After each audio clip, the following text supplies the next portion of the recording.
From the East Coast to the West Coast, we are everywhere true crime is. We are asking for the public's help. We are searching in the woods. We are doing what it takes here on the Bullhorn Betty channels to find answers to the most alarming cases we have been watching on the news. I can tell you personally that I have traveled this entire country seeking these answers and bringing that content right here to you here on the Bullhorn Betty channels and Bullhorn Betty Crime Stories. We are happy with the work that we've done. We brought many answers to the public, and we have defied mainstream media in our pursuit of the truth in these cases. We will continue to work. We will continue to fight for these victims, and we will continue to tell their stories here on my channels. Welcome to the Bullhorn Betty brand of channels and the Coffee Club. Thank you for your love. Thank you for your support. And more importantly, thank you for allowing me to bring these victims' stories to each and every one of you, advocating for each of these victims. God bless you. God bless America, and more importantly, God bless our victims.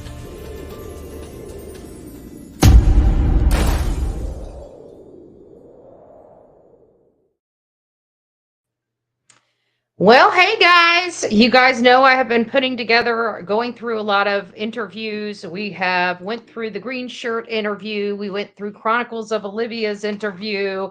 We went through the neighbors interview on channel. And of course, we're getting to Dutch's and reviewing Dutch's interviews, the two of the Dutch's interviews. And it wasn't until I got to the second interview, and wow, didn't manage to catch this the first few times we reviewed it, but it is as noticeable. I'm deaf. I just want to let y'all know that I'm deaf. I can't hear out of this ear at all. And for me to have caught this, I had it up a little loud, probably louder than I should, but I caught it. And it's something that you can't undo once you see it. We got the tongue biting in the green shirt interview with Katie. The stories are changing from Miss Bobby's recollection. We're going to play that in just a second. We're going to listen to the very first one. We're going to go to another one. We're putting these in order. We're going to listen to these. And then finally, when we get to Dutch's second interview, we're going to hear Chris coaching Katie, whispering something to her, and her making a very notable point after the whisper. And I find it very bizarre, very odd, and one of those things where, what does it matter? What did this information matter? And it may be, I'm looking to corroborate Terry Lynn's info, right? And this might put some weight behind it. I'm just saying. I'm not making any promises. I'm just saying this might put a little more weight behind it. I got to find it here, so just give me a second. In the whole very first interview, the neighbors interview with Bobby, she starts talking about what the neighbors knew, what their knowledge was when she stopped to help. And here it is. We're starting to get a little closer to it.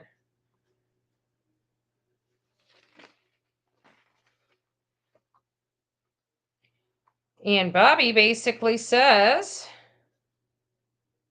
that Katie went to bed, didn't talk about a telephone conversation, went to bed, and then, the first story. So let's go ahead and listen to the first story. We're going to get to this Duchess, but I want you guys to hear this one. Tell me I still have it up. I do not have. I was going to do Hyatt instead of him, but you got to hear this before I can make my next point. So just give me a second. Let me find JLR's. That's about as much of a plug as he's going to get. I'm sorry.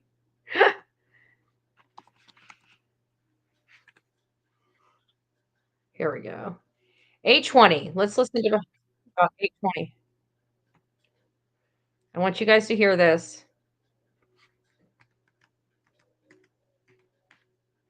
Here we go. The Proudfoot's house.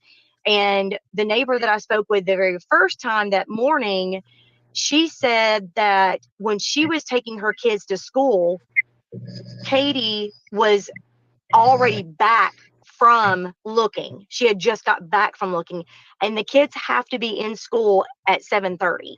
And so she normally leaves the house at 7 to take her kids to school. But Katie was already back and in the front yard, and all the clocks and stuff were there. So she stopped for a minute to talk to her, took her to school.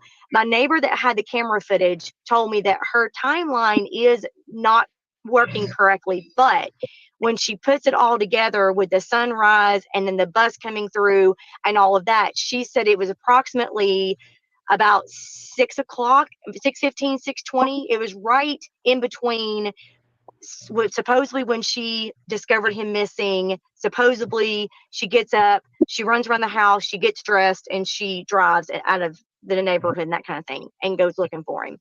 But I know the neighbor next, if you're looking at the Proudfoot's house on the left, when she went running out of her house hysterical, the neighbor next to her was already out. You know, of course, everybody's getting up, getting ready for work, getting kids ready for school. Bus comes 6 7 no yeah 6:45 6:50 ish. So she was already back by 6:45, 6:50-ish. Now, when we're discussing when they're coming back and forth, let me go back. We've got some bombshells going on here. We know that her story has changed from Duchess, from this interview, wherever when she told when the neighbor stated that she heard the thud at 11:30. She fell asleep on the couch around 10. She woke up and Sebastian was still awake at 11:30. She was in the kitchen when she heard a thump. It was a thump. And then we go to the Duchess interview, the first interview. And in the first interview with Duchess, let me get you guys back on my face so you're not having to look at this. When you go to the first interview on Duchess, we start hearing some critical changes. But it's not until the second interview when they start clarifying some stuff. You hear Chris in the background whispering and coaching her on adding additional information into her story. And I heard this clear as day when she started talking about the bowling alley. Now, in the green shirt interview, they basically said that Sebastian walked out of the house. They're adamant that the Sebastian walked out of their house. They're adamant, more adamant that Sebastian walked out of the house in the first Dutch's interview. One thing I didn't like is that that was the very first interview with Katie and Chris after their child went missing, and they didn't even put their face on the screen. So you had no idea whether they were really crying. And you know, typically that wouldn't matter. But in a situation like this, to me, it seems like it would matter because we kind of believe that Chris and Katie aren't telling the truth.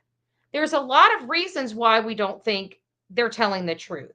They can't explain why they think Sebastian walked out of the door, other than because that's the most likely scenario. And I'm thinking, how is that the most likely scenario? The kids never ran away from home before. He was in a locked house. She woke up, the house was still locked. And then we get to the 3-hour interview. Peter Hyatt just did a clip on that. But let's listen to this and then I'll replay it. I want you guys to hear this.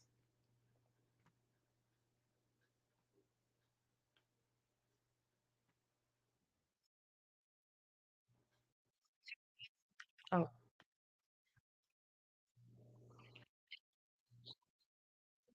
can you guys hear? Hold on. Can you guys hear that or not? Hold on. I don't think you guys are playing. You guys aren't playing. Give me just a second. There we go. Let me add it to the screen. It's just a small clip, small little clip. It's right when she gets to the bowling alley. I want you to hear it. She stumbles on the words. We're going to go back. I'm going to put it up as loud as I can for you guys. Okay. I want you, if some of you need to close your eyes, we'll play it a couple times. Close your eyes, listen to it. I want you to listen to it. And we're going to have a discussion with your questions in the chat about this, because I've got a lot of, this makes me a little concerned. Let me see if I can turn my volume all the way up. It's going up now. Hopefully this will help. Make sure this volume's up. It is. And then a little bit later, we went to the bowling alley, a local bowling alley here, and we played games. And then and this is just Bubba and I, and we went Right we there. played games. And then the bowling alley, a local bowling alley here, and we played games. Right here. And then that little pause. That little pause right there. Amplify that little pause. I want you to amplify that little pause. That is Chris telling Katie, just the two of you. My question is, why is he telling Katie? Why is he reminding Katie to tell him it's just him or just them? Bubba and I. Exactly. He's whispered something to her and she stumbled. And that is Chris Proudfoot telling her basically just the two of you. So why is he adamant about making sure that everybody knows that it was just the two of them? Again, it very well may give weight to the fact that he was in town, because if he's whispering to remind her to tell everybody that they were just the two of them, which they were, right? He wasn't out with them at the bowling alley. Seth got to see them walking out of the Texas Roadhouse. Chris wasn't with them. It was just Katie and him. So and at this point we didn't see we didn't know about the video. Okay, I get that. We didn't know about the video. I mean, Angela, you guys have no idea. This has taken me so far. I've spent 30 hours on trying to put a compilation together, and we're still going to walk through it. I'm still going to put this in order so we can hear exactly what statements she said at certain times.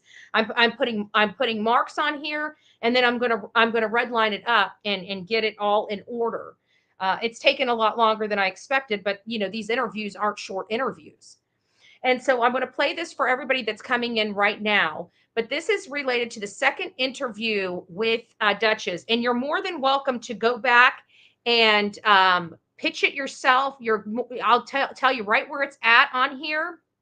I think it's right at 1 hour, 28 minutes. And I think it's 38 seconds. Hold on, I'll get you the exact part. It's possible No. that or at your house. Do you think that's possible? Do you think there's any way possible that he could have met a friend online, either at through phases? Really, and let me hold on. I just had it and I just lost it. Let me find it again on that one. I want the very specific area that they were talking about, and I think it was 127, 24, and I think it was right at 135. Maybe here. you can play in a game of chess, and he's beat grown men. I don't recognize in chess. that in He this one. actually likes reading occasionally, but only if it's what Okay, he so wants we'll just to go read. back to 127 and we'll play it forward. That and what led up to you finding out that Sebastian was missing. I don't know where it's at. What you found was the door locked. Can somebody tell me? I just lost the spot on it. I think it's 128.34. Let me go to that one. Good gracious. 128.34, I think is what it was. I don't know how I screwed this up so bad.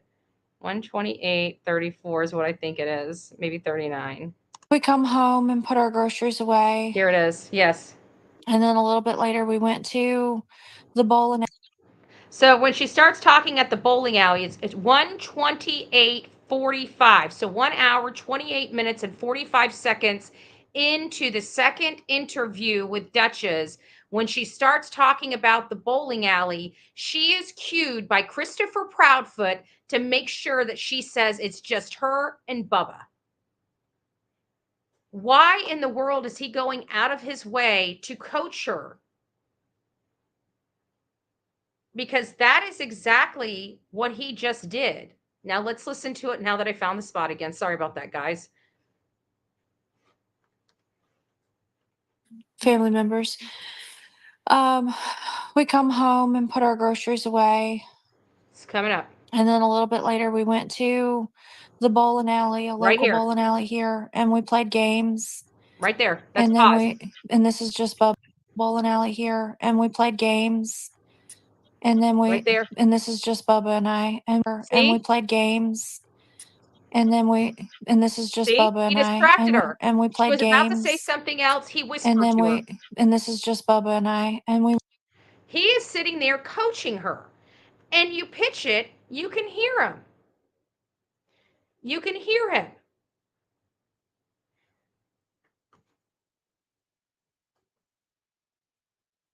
There we go. I am both part blind and deaf in my right ear. I don't hear it. You can go back and check it out yourself. You can go back and check it out yourself and pitch it yourself. I'm not going to do that. And we played games. Hold on. Home and put our groceries away. And then a little bit later, we went to the bowling alley, a local bowling alley here, and we played games. And then and this is just Bubba and I, and we went to dinner. You can hear somebody whispering in the background. And again, that would be at the bowling alley, a local bowling alley. That'll be at 1 hour, 28 minutes, and 45 seconds. And I know that I have people in here that are going to go clip that and analyze that. And you guys can check that out yourself. He interrupted her to have her include Bubba and I. Bubba and I. So, yep, there it is. There is your marker right there. Yes, you can hear someone whisper to her. Exactly. Exactly. And that is a problem for me because why is somebody interrupting her to include that it's just her and her son? Again, I'm working hard. We need to corroborate this information the best way we can. And there's something funny Chris has been wanting to control the narrative on here for some time. Literally out the gate, he's been trying to control the narrative. There's a lot of examples of that. I'll even tell you just in Dutch's 2 interviews, which I'm kind of surprised she's too busy coddling people on her channel. And I get that's necessary, but it's difficult.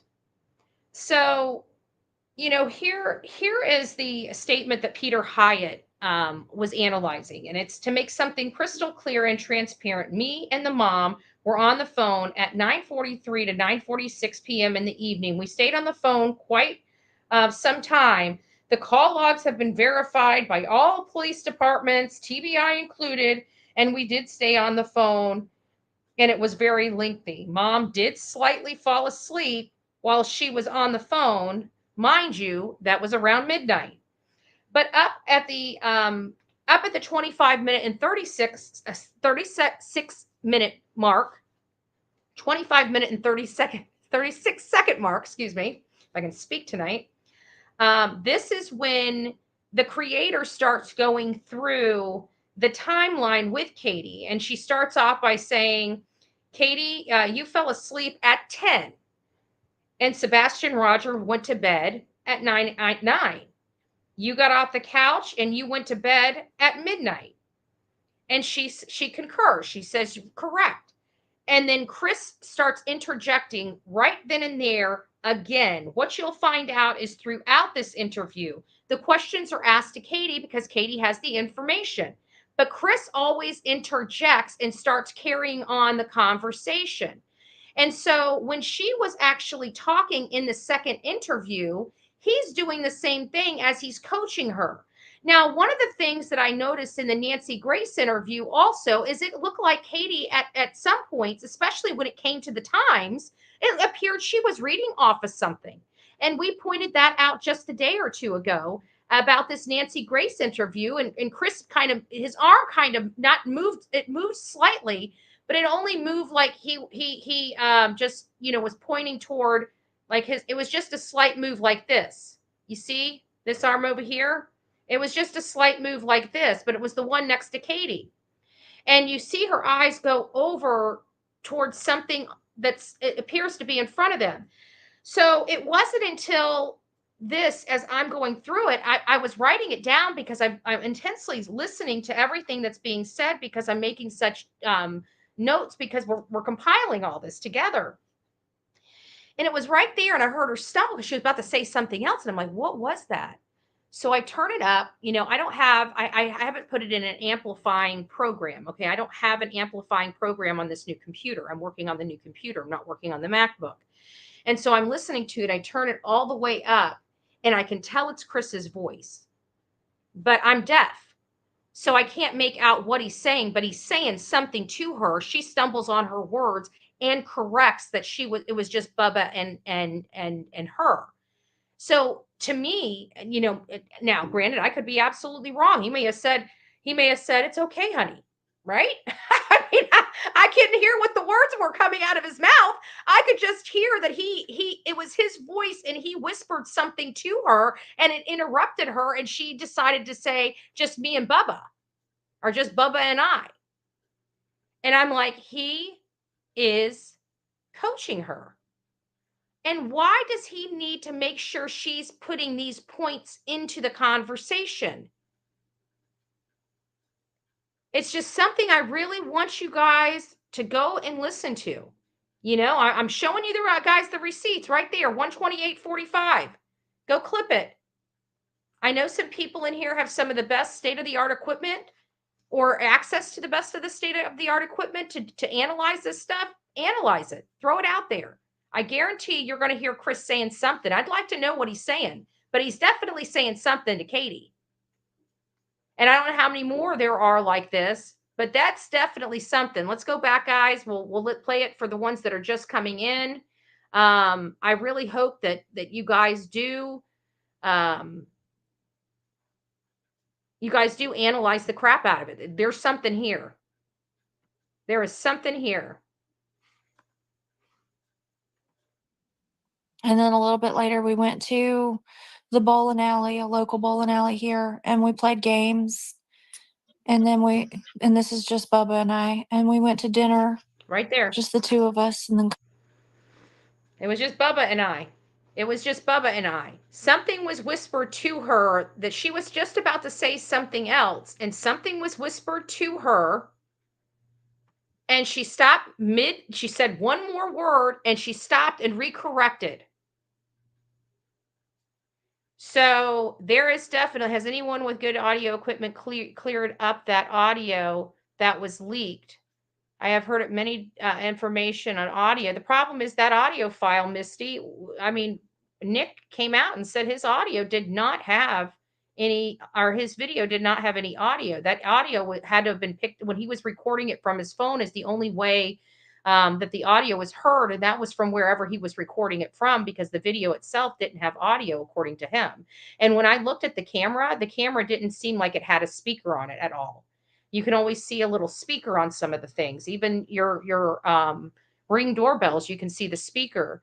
I couldn't see a speaker on that camera.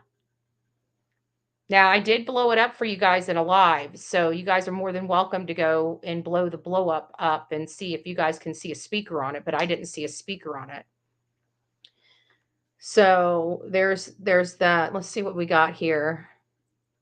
I hear something definitely. Yeah, there's definitely something there. The puppet master was making it crystal clear. Yes, yes, yes. I hope Betty does a meet and greet one day in Michigan. Aw. Well, if there's not a lot of, well, I know that you and Steffers are in Michigan, but I don't know how far away apart you guys are. But if you guys were, I do like more private than meet and greets, because when I come into town, I just meet a few people So yeah. You can clearly hear him whispering. You can hear him whispering. I don't know what he's saying now.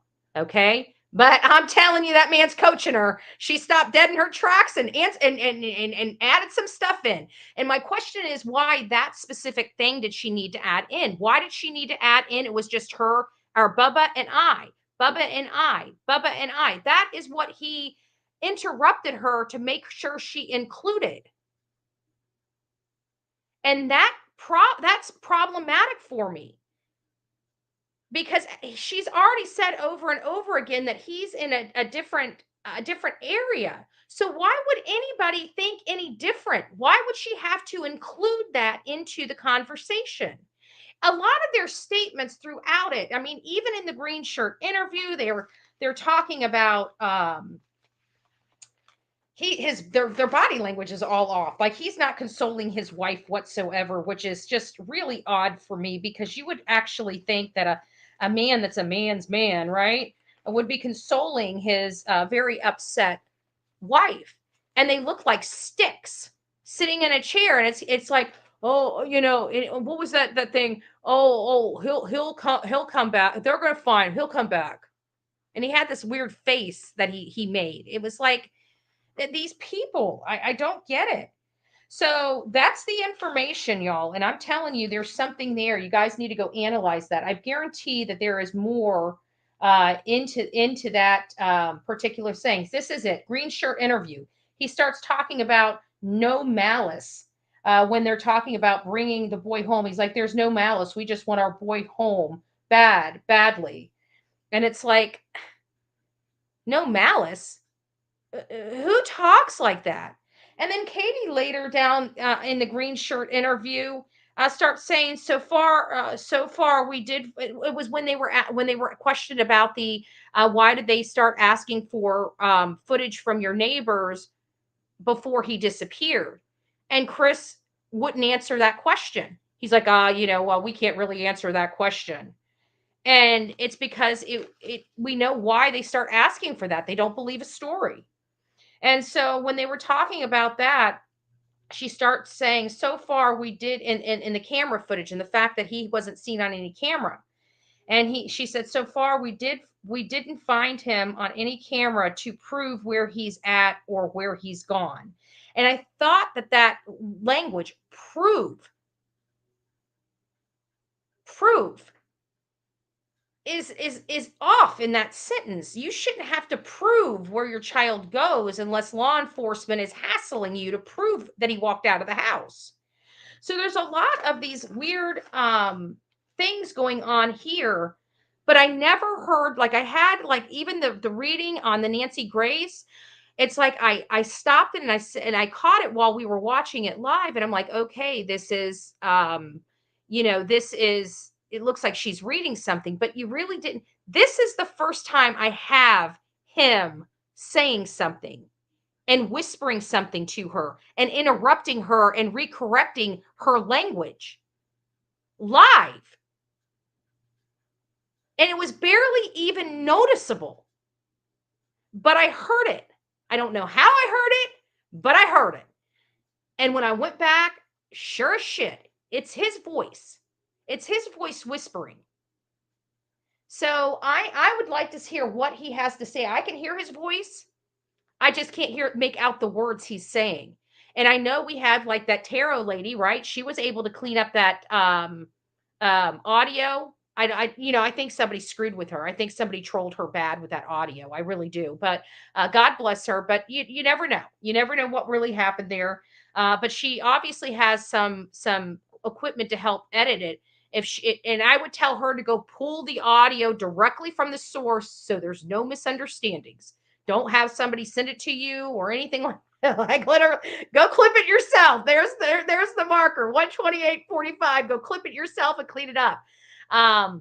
There's something there, and I'd like to know what Chris is saying to her. And I bet you we're going to find out that Chris is saying to her, just you and him, or something like that. He said something like, yeah, I think that's exactly what he said.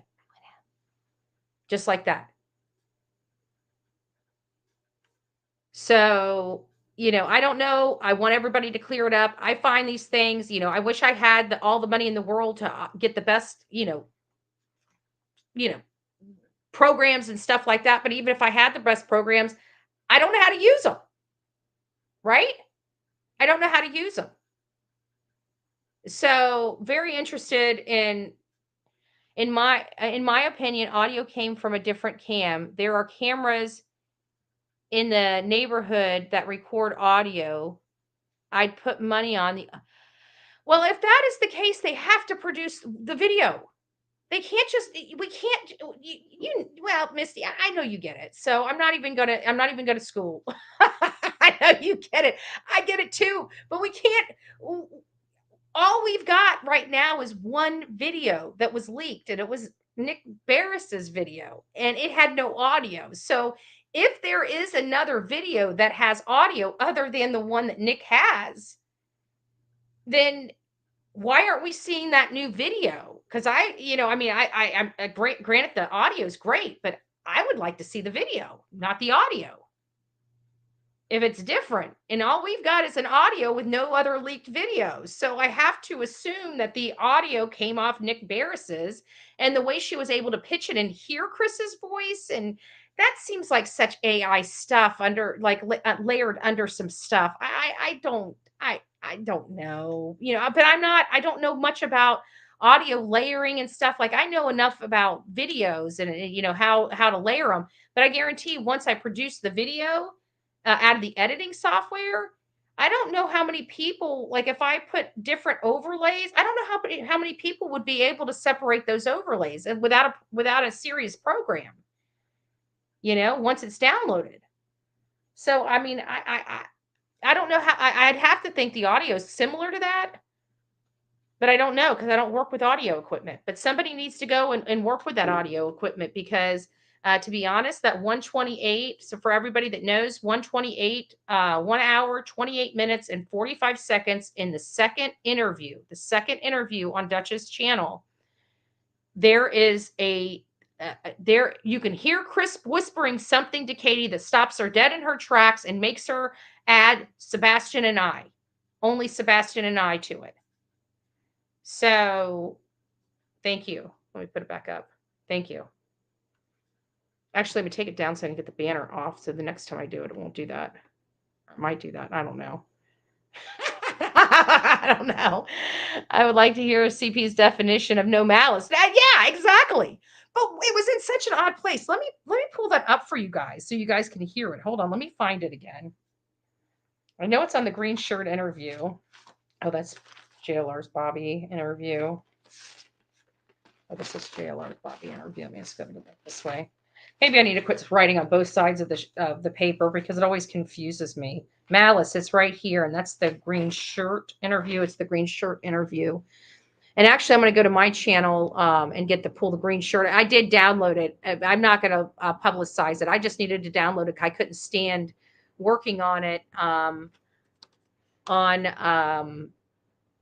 their website. It drove me absolutely bonkers because it's hard to navigate on there. And then every time you turn around, you got a freaking commercial and stuff. It drives me nuts. And I only needed to get a segment here or a segment there.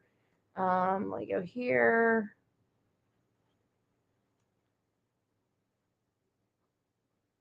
Okay, there it is. Let me go ahead and pull this up.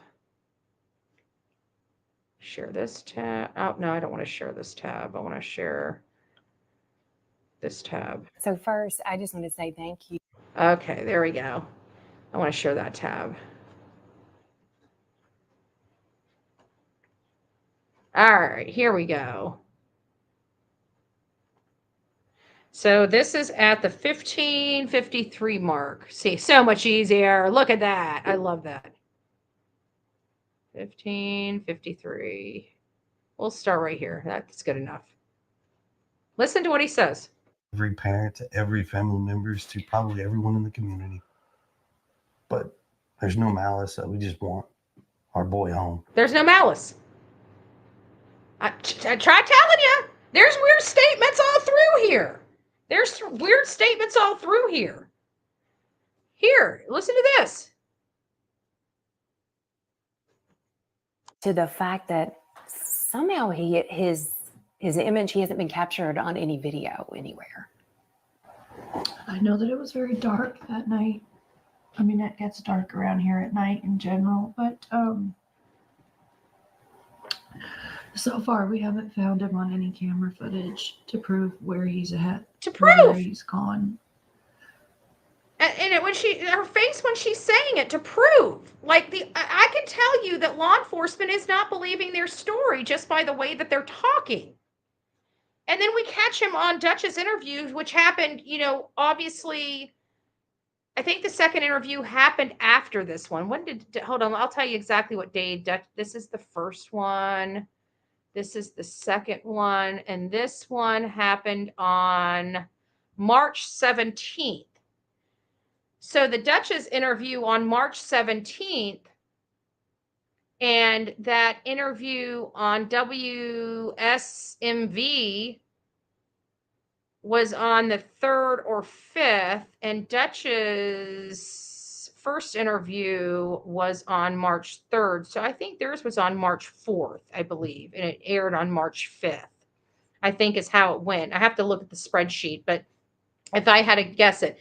So it was the second interview, March, what did I say it was? March 13th?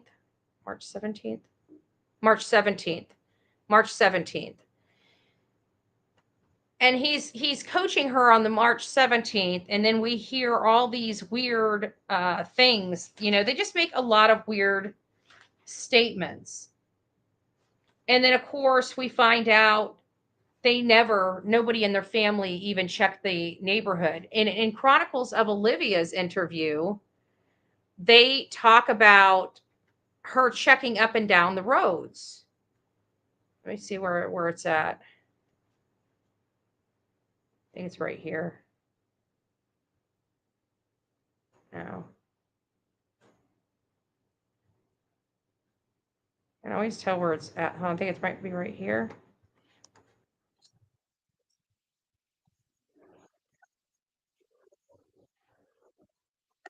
There it is. Yeah, it's right here.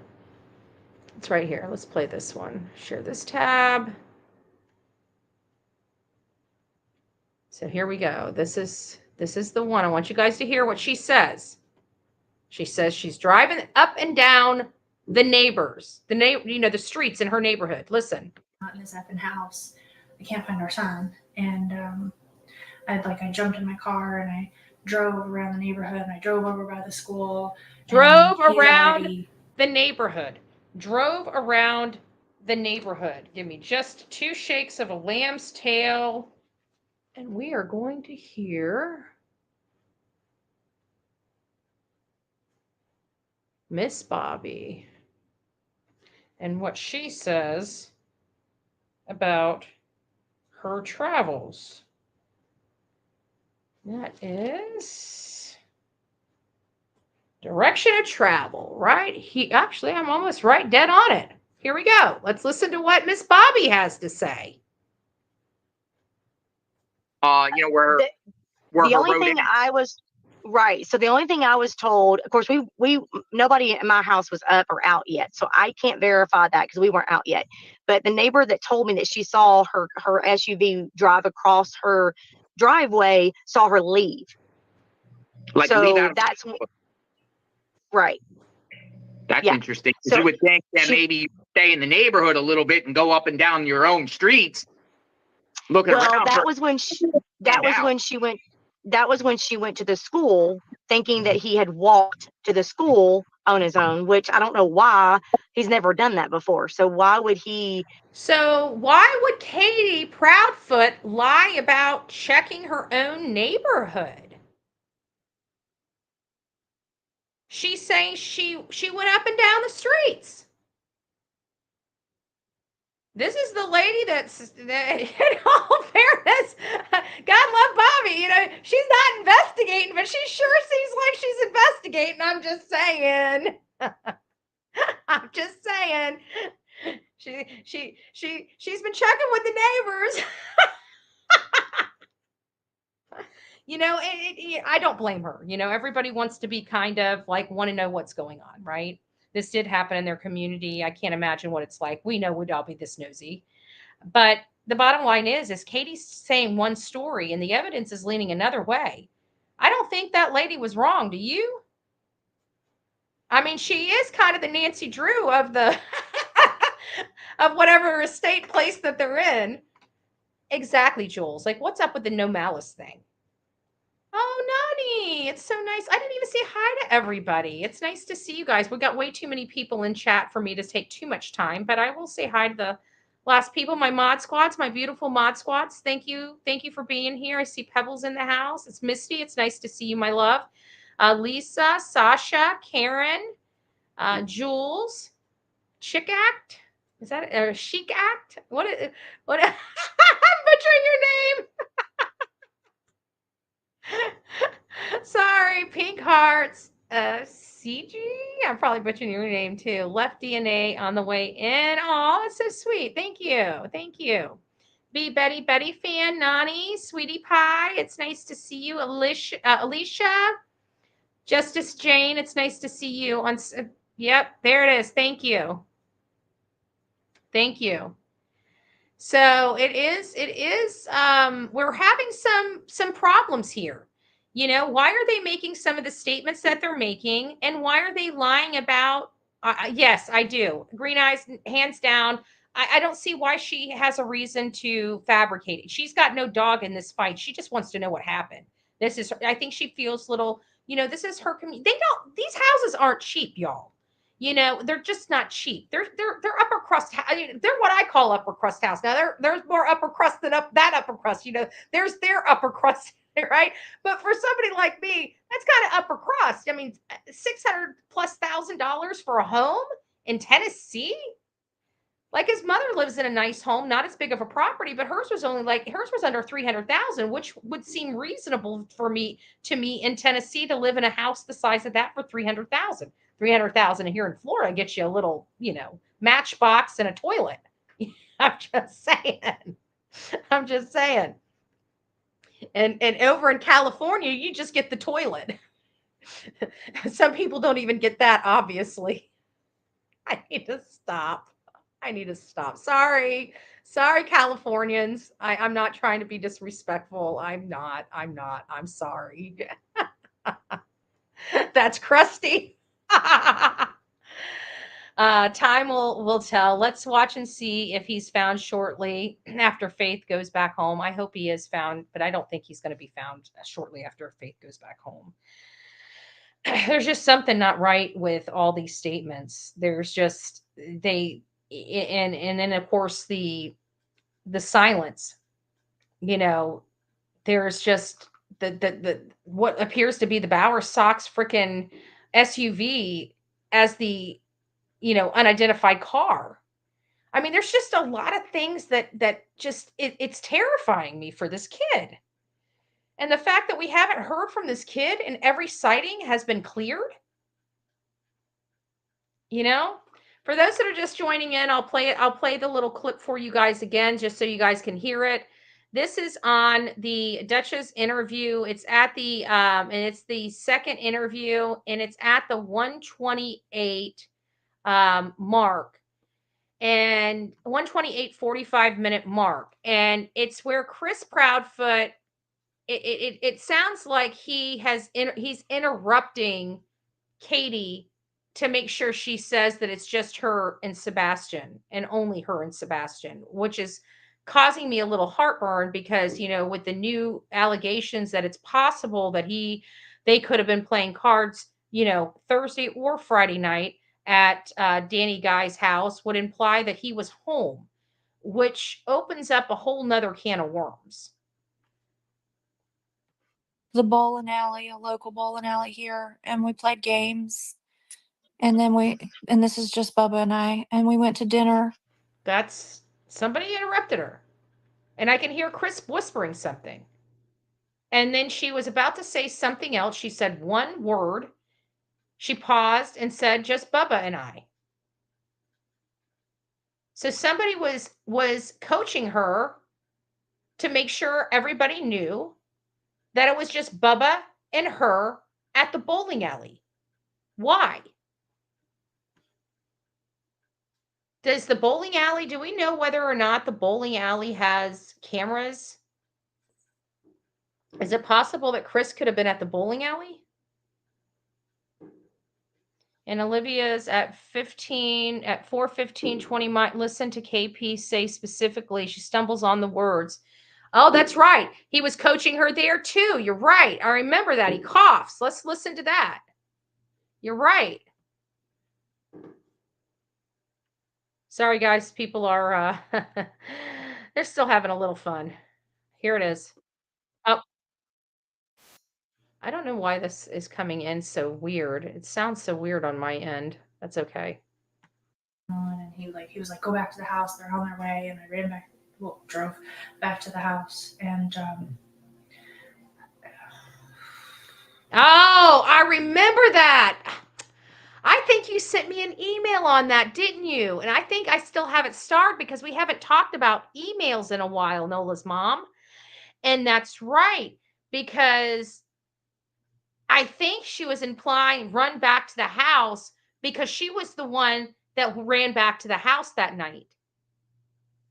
And she corrected herself and said drove back to the house because she had guilty knowledge of running back to the house after going to the car. I mean, this is speculative, I get it, but it makes sense. It makes sense why she needed to correct that and why her body language is so off. I think you guys will need to see this. Let me go ahead and put this up on the big screen, and let's go ahead and just back up I think it was 412 or something like that. We'll start at 411. Law enforcement, and was telling them like our son is missing and we don't know what's going on. And he was like, go back to the house. They're on their way. And I ran back, drove back to the house. That was, I don't know. What do you guys think about that? Why did she find the need to correct that? Let's just listen to it. Sorry, let's just listen to it again. Not going to kill anybody. He was like, go back to the house. They're on their way. And I ran back, drove back to the house. And 20 days later, she does stumble and she loses her train of thought. Very, very interesting. Good catch. Good catch. That is a little slow it down. I don't know if I can. I don't know how. Oh, are you talking about slow what part down, Michael? Oh, the audio portion of it. Okay, let me do that. Let me do that. Okay. Share this tab. Let's slow it down. Playback normal. What, half maybe? Or do you think that's too slow? Let's try half. The bowling alley, a local bowling alley here, and we played games. And then let me turn the volume. And this is just Bubba and I. Oh no. Oops. I didn't mean to do that. I did something. Hey. Welcome back to my channel. Sorry, I ended up hitting a wrong button somewhere and went to the wrong place. Hold on one second. Is this to share this tab? Did I lose it? There it is.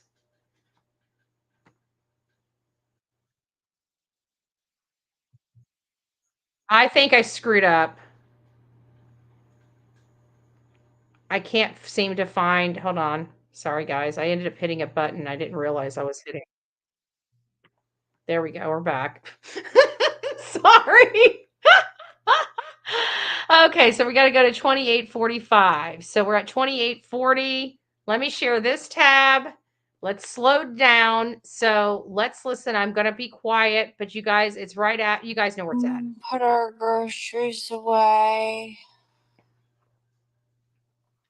And then a little bit later, we went to the bowling alley, a local bowling alley here, and we played games. And then And this is just Bubba and I. And we You can hear somebody whispering. You can hear somebody whispering. I'd like to know, the bowling alley should have surveillance for sure, especially if there's a bar or alcohol sold there. Good point. Thank you.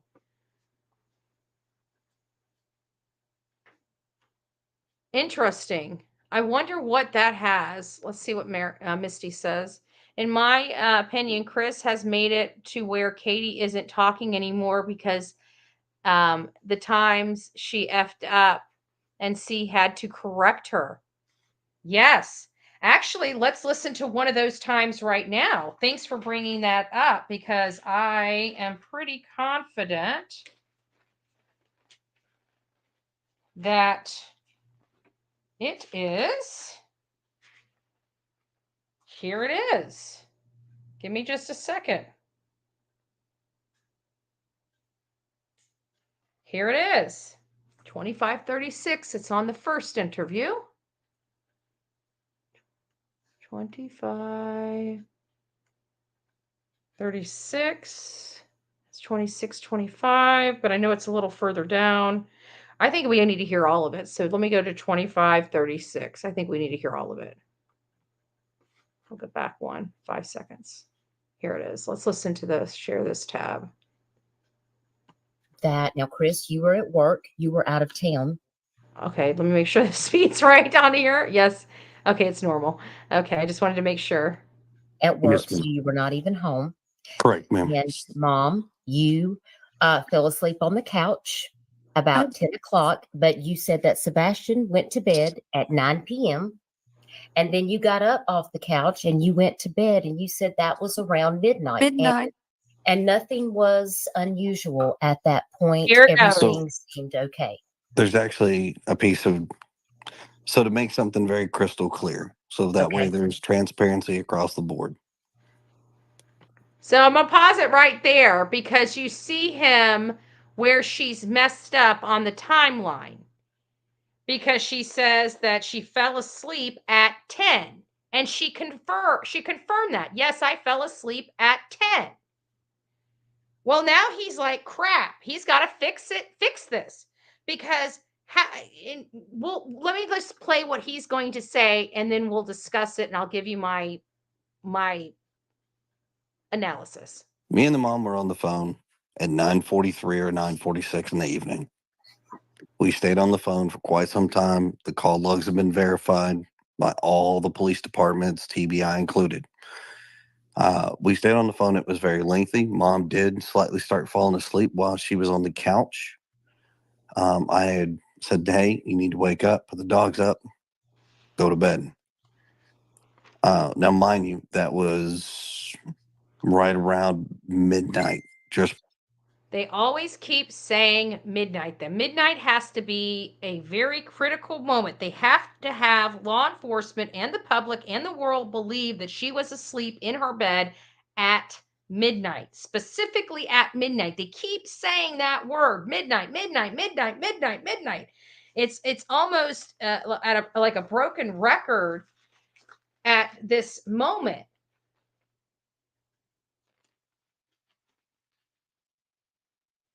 Let me just keep playing that. Before midnight or right around midnight. Mm-hmm. So then mom does go to bed and wakes up early in the morning to go wake her son up, get him ready for school. And now we have a worried mom who can't find her son in the house. Mom made an effort to look and search several times. Mom has called me at the time and asked me, she was like, I can't find him. I was like, do what? She goes, yeah, I cannot find him. I said, well, hang on. I made the phone call and reported it to the sheriff's department because that's a little weird. And I think Peter Hyatt talks about that. If I'm not mistaken, I could be wrong. Let me just see if it's here.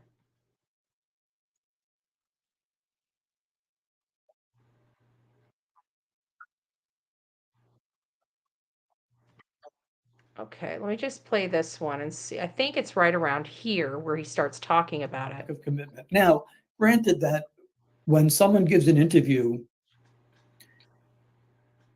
and they're criticized, they Hold can, on. Let me find.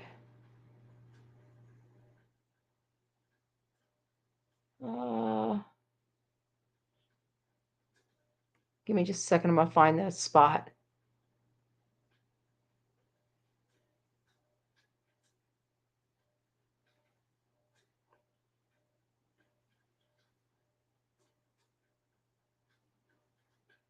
It's a sense that they missed the statement analysis deal. I think this is where it starts coming in. Let's listen to this. in this sense that I think is missed. So statement analysis will deal with what one tells us and also what one doesn't tell us. We're going to view that. The second silence came when they took to the interview circuits.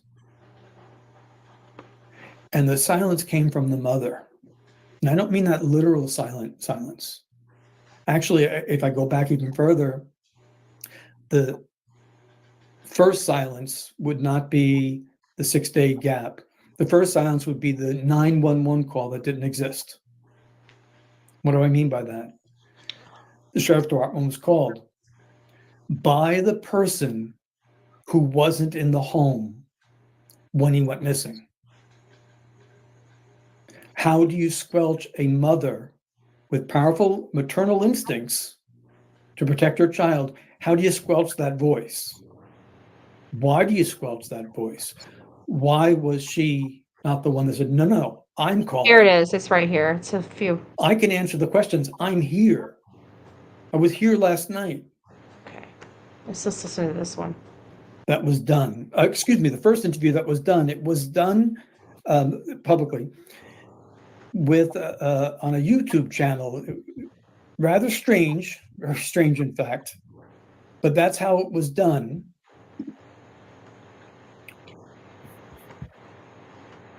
Stepfather is now talking about what happened. Not her, the one that was home, but him. Let me see if this is audible for you. And he's going to replay the same clip that I There's just played. actually a piece of, so to make something very crystal clear, so that way there's transparency across the board. Okay. Did everyone hear crystal clear and transparency? I'll make sure that came through. It's really important. Good. So it sounds okay. Guys, I'm not watching this while I'm on his screen, just to let you know. This is really important to us. As I'm not he's convinced talking either, now, but we're which closer. I believe is the first time. And he wants to make something crystal clear. And for the sake of transparency, this is important information. This is similar to a bombshell.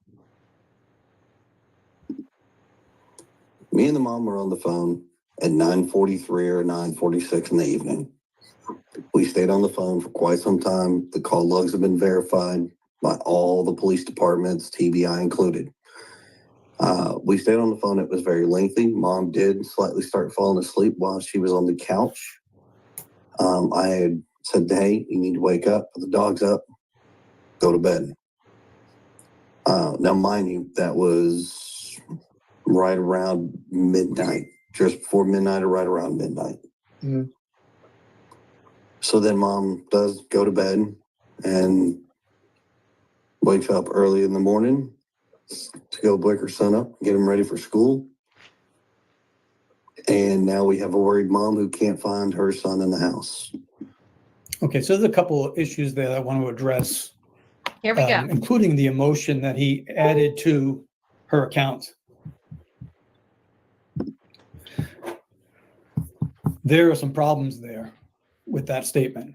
Now, number one that we look at is that, as far as I know, the criticism that the public was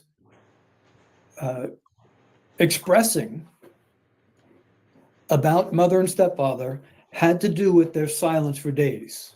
That's all I read. I don't know if there was anything more to that, but that's what I read. It was silence out there. And people did not understand, and rightfully so. How could you not talk about your child? How could you not run in front of the cameras? How could you not, if he just ran off, wouldn't you want everyone looking for him? Bingo. So we have that with.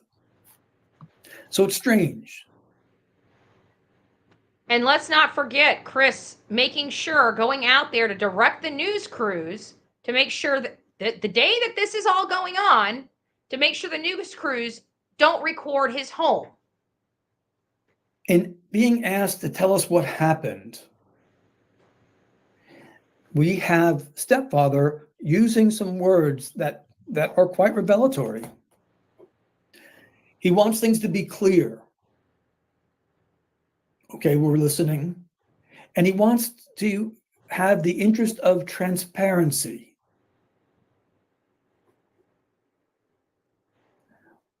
What isn't transparent? What needs to be cleared up? What is the problem? They were on the phone, he said, for 3 hours. On the phone 3 hours. That phone call is connected to the disappearance of Sebastian Rogers. Not by me, not by the audience, but by the stepfather. Who is the one doing the talking? He's the one telling what happened. He is the one. Yes. And as much as he claims to want to make things clear, he's making things more cloudy, more difficult to discern. There we go. So that's what Peter Hyatt's assessment of this particular situation is related to those words. So there's a lot of problems here. There's a lot of problems here. There's a lot of coaching here. And you're right, Misty. I'm not convinced Chris was there either. And I didn't say that. I just said this. There's a reason why he wanted it to be noted that she was there with Sebastian alone. And even though it may not bode in with what Terry Lynn, like I said, it gives it a little more weight. But there's a reason why he needed that interjected. And we need to figure out why. Because she stopped dead in her tracks, which we've seen this before. Like on Chronicles of Olivia, she stops dead in her tracks. We just heard it again when she was, Nola's mom brought it up about how she talks about running and she means driving, and it just threw her off her game. And Nola's mom believes it's because she was the one running back to the house. And she had the guilty conscience of running back to the house and wanted to make sure she knew that everybody knew she was driving. And I kind of didn't get it. But when you hear her come to an end and pause and like lose her chain of thought as if she just screwed up, it kind of makes you wonder what she was talking about when she was running back to the house. So we do have some problems here, and we do have some coaching here. And we did see the Nancy Grace interview. While I can't say that there was definitively a paper in front of them that she was reading off of, she looked down and her eyes went like the way you look when you read something. You know? I don't know. But there was definitely somebody that whispered something to her, and that person sounded like Chris. So again, it's at Dutch's second interview. It's at the 1 hour, 28 minute, and 45-second mark. I'd like to know exactly what Chris Proudfoot said. If anybody can fix that audio and send it to me, I greatly appreciate it. But something was said on there. In the Nancy Grace interview between 57-58 minute mark, you can hear a child say, "Mom." It's approximately around 27:52 minute mark. But there could be multiple reasons for that. If you notice, behind them was I think it was like, I can't remember if it was a cabinets or something, but they were in the camper. And when I did hear it, it sounded very faint and vague. So I'm wondering if it was just somebody on the other side of their camper, because that camper is small, and I'd have to think if somebody called mom, it would have been a little bit louder. But I could be wrong. I could be wrong. I could be wrong. But I did go back and listen to that. And I think that might be coming from outside of the trailer, not inside of the trailer. I mean, it's faint. It's not something that's like it's about as faint as Chris whispering, So I don't know. I don't know. It's possible. That's possible. Oh, thank you, Elfig. God bless you. Thank you. But I don't know. We'll have to listen to that. I believe the reason she's not talking anymore is because she feels this is all his and his mother's doing, and she didn't have a choice in the matter. But she has an opportunity to come clean, to save her skin, to save her hide. There's a lot of extenuating circumstances that may go in her favor, especially if she's an abused wife. I mean, she's going to have the problem dealing with, lying, but the longer she keeps it up, the worse it's going to be. If I don't know. Plus, when asked if he could have went out the window, Chris said he would fall into a flower bed and we would have heard him scream. How would you hear him scream if you weren't there? Yeah, but there's a lot of times he interchanged we with me and I. It was really weird. I caught on to that fairly quick. I really did. I did. But who knows? And I think they all use walkie-talkies, keep from being able to be tracked by their phones or burner phones. That would be interesting. And they would probably have walkie-talkies. They go hunting and stuff like that. I would think that they would have walkie-talkies, but I'd also think that a lady that works for Brinks as an installer would have a decent security system in her house. But hey, we're not dealing with the sharpest tools in the box. Just people smarter than their own britches. Hey, Mary, it's nice to see you. By this point, they had been questioned by multiple times. He could be trying to remember the clarification questions cops asked and added the answers here. It's still weird, It's just still weird. Like, I just don't see what value it brought to the story for her to add that it was just her and her son. It seemed like it had to have a purpose. And everything that she says and her and Chris say are always a self-preservation purpose so far. I mean, that's kind of the gist I'm getting, He wasn't meant to be there according to CPS order. He didn't want CPS to know he was there. I've never heard that there was a CPS order to keep him away. That's the only way that he would be able. That's what I heard. There's people say, oh, well, the CPS probably told him not to come back. You can't do that. It's against the rules. You have to have an order to kick somebody out of the house. And it's not, and I heard it's not even kicking them out of the house. They just come in and take the kids. And make you resolve their laundry list of requirements. And that may be including, telling somebody to leave the house. But my understanding, they don't have orders to keep people out. They just take the kids and then make you go through the process of getting them back. And part of that process probably would be to remove somebody from the home. But that's, again, the people that, and this is what the different departments of children and family service employees have told me. But even like when I talk to them about certain protocols, it doesn't sound like they're the same from organization to organization. We don't even have a streamlined process from state to state. It's a highly disturbing. Like everything, there's nothing really going right. There's nothing really going right for the Department of Children and Family Services, and all their protocols are outdated. And I really don't. No, I'm not going to play Nola's mom. I'm not going to play it right now because we've already been here over an hour, and if people would like to hear it, they can.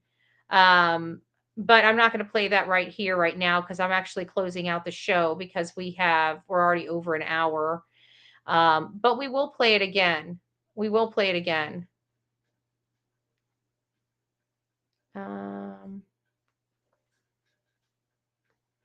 In the meantime, I will say when my child's successful runaway, it looked like a whole lot different than Proudfoot's story. Not everyone is the same, but I promise no parent of RA is like is alike is like them. Huh.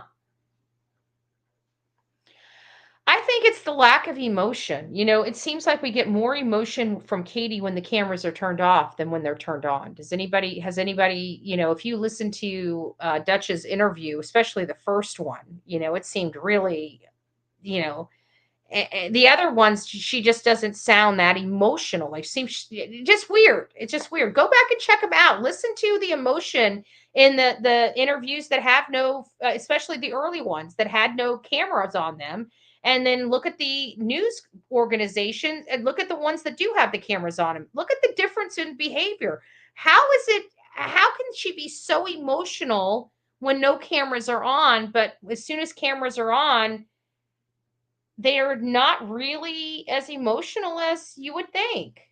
I don't know. I find that a little bizarre because my understanding is when you're inconsolable, you're inconsolable. I have never seen Katie or Chris inconsolable. Just be honest, tell the truth before you wind up like Sebastian, Katie. That's strong. That's strong. I feel like it came through a monitor or camera. That might be possible, Nola's mom. That could very well be possible. Yes, a baby monitor, Donna says. He doesn't care if something would be. Listen, Seth said he believes his son is okay. I've talked to Seth a lot, especially when I was there. I was always keeping in touch with him. I know he doesn't like hearing some of the things that I say. But I take everything that he says and I try to make sure that we implement it, even calling around to other autistic centers, trying to get flyers out in Alaska. We're really trying to take all those things in because just because I think it doesn't make it so, there's still a possibility. We don't know what happened to them. But when we start listening to the parents and we start hearing this stuff changing, we start hearing some of the language that they're saying and their behavior, it's that makes me so concerned. All the professionals believe something happened to this child around 10 p.m. This is right around the kickoff. And I want to get back to this whole statement that we just went through from Peter Hyatt. And then I've got to close out. But the statement, let me just read the statement to everybody again so we know what I'm talking about. Give me a second.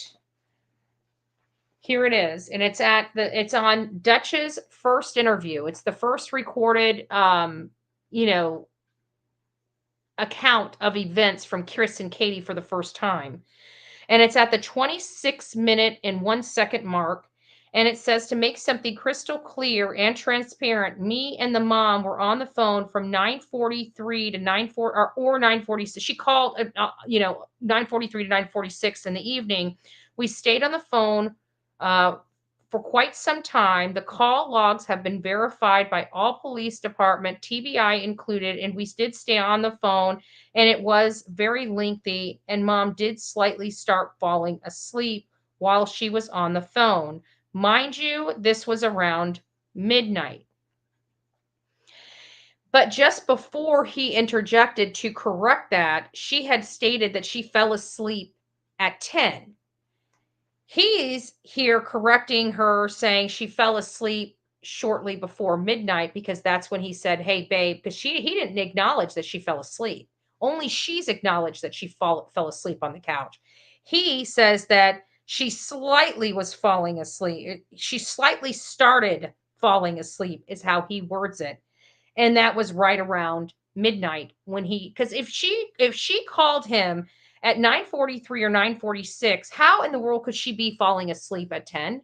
And why in the world would he stay on the phone from 10 to almost midnight? That does not make sense. Their whole story is this whole phone call and how it come about. Without a doubt, I agree with Peter Hyatt and concur with his assessment of that. he's making, this has something to do with him. The professionals are saying when that call was made, that was most likely the oh shit factor. And if you guys are new to my channel and you don't know what I mean by the oh shit factor, this is basically when something goes on and you didn't mean for it to happen, but oh shit, right? So I think that is an oh shit factor moment. I think something happened and she didn't know what to do, and she called him and they just sat on the phone and talked through it all. Or that was the alibi that they had to set up, leaving the phones open while Chris made his way from Memphis to his mother's. But see, I believe his mom or Terry Bowersox was in that car. As many times as I see Terry Bowersox driving that car, I believe it was Terry Bowersox driving that car over there that night. Because there was one spot in Miss Bobby's statement that really resonated with me. And she said, I don't know where it is, and I don't want to take the time to find it, but I'll just paraphrase it. You guys can look it up. It's on the channel, and it's the neighbor's interview. And she said something like, the neighbor told me that you could see that this car pulled up. So they saw the car pull up. And then shortly after that, the lights came to the car. But they never said anything about anybody getting out of the car. I always wondered about that. Because she even said that the car was there 3 to 5 minutes, that it pulled up and the car was there 3 or 5 minutes, and then the light sources came to the car, and then the car backed up and went on to Kellen and out of the community. So again, it comes back to, did anybody get out of the car? Because I noticed that when somebody got into the car or whatever it may be, I never saw any interior lights come on. The only way we were able to see that car was by the tail lights and the front headlights. When the car turned on, that could have very well been a clicker. Somebody just hitting the clicker. It automatically does it. So I don't know. Lots to think about. But go to the Duchess' second interview. Pitch that 128.45. And let's see what Chris is saying to her. I think we might be surprised. But something's definitely being said. Let me go through all of this real quick. Thank you, guys. In my opinion, the audio came from a different cam. We already discussed that. Perfect. Thank you. Thank you, by the way, Misty. Betty, go back when Katie says she jumped in her car. When she moves her hands, Chris does too. But he's not looking at her. Ooh, okay. Interesting. That's got my curiosity perked. Okay, it should be right about here. Okay.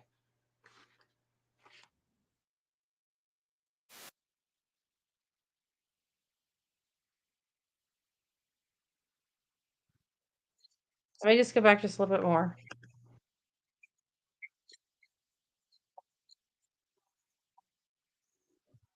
Oh, hold on. I might not even be sharing this. Hold on, let me share the tab. Oops. You're probably like Betty. I couldn't even see either. Hold on. All right, let me take yours off here so we can get the full. Let me just put it up here for the full view so everybody can see it. And you guys can scroll in or zoom in into where you need to zoom into. All right, here we go. I can't find him. And he said, what do you mean? I said, he's not in this effing house. I can't find our son. And I jumped in my car and I drove around. Oh, I see it. Drove over by the school, and he's already at this point I was like hysterical and I was crying, I was screaming, and and he coughs and distracts her. Huh. I didn't notice that. Good catch. Who did that come from? Jenny Lang. Thank you. Great catch. Great catch.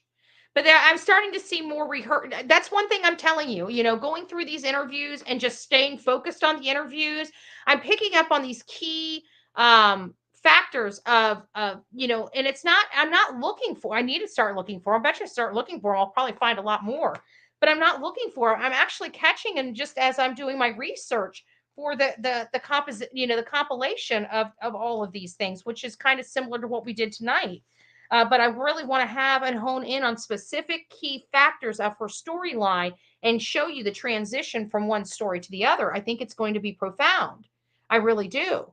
I think we're going to see the gradual changes. So, Elfig, thank you. If you received your gifted Bullhorn Buddy memberships, please thank Elfig. Thank you. CP will hold this over. I know. He was in town. Thank you, Kelly. God bless you. Thank you. If you received your Bullhorn Buddy membership from Kelly, please don't forget to say thank you. And Megan, thank you so much. God bless you. God bless you. I appreciate everybody coming in. Let me just go down here and see if there was any last minute questions. And then we got to close out. Rosebud, plus you would have seen some lights of the doors were open. Yeah, there's nothing. They have nothing on camera. I want to make that crystal clear. No pun intended. We're going to have to come up with a new saying. That's worn out. Chris has worn that out. There's a reason why we call this man Crystal Clear Chris. Okay. I can't even say the word anymore. Just like I can't ever talk about somebody's dirty laundry anymore. Right. Because of the Gabby Petito case. I can't talk about skeletons in the closet now. I'm going to have to find a new word for crystal clear. Good Lord. I can shut my inside lights off. Interesting.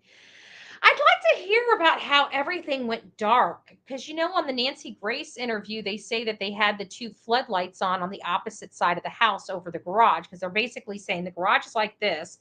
And the front door is like out to the road. And their garage is like this. So you have the front, it's like this right here. And this is the garage. And this is the front of the house, which kind of parallels the Stafford Road, right? Well, they're saying that the lights were on the garage. When the house went dark, did those go off too? Because somebody had brought up whether breakers may have been turned off, like the power main. Might be.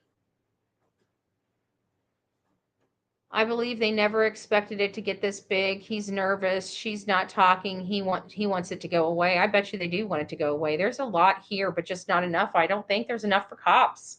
I mean, I think there might be a little more if they got forensic testing done, but I don't know. I mean, I guess we won't know until they actually do the testing, whether there might be evidence of some foul play in the testing, but apparently they don't like following the FBI protocol or the National Center for Missing and Exploited Children. I mean, I don't know. I don't know what TBI and Sumner are doing. None of us do. All we know is that a kid's been missing for a significant amount of time. They've clammed up. The only people talking is the narrative-driven Chris, because Katie doesn't even come out anymore. She's a hermit, right? But she sure loves hugging and kissing on her new daughter.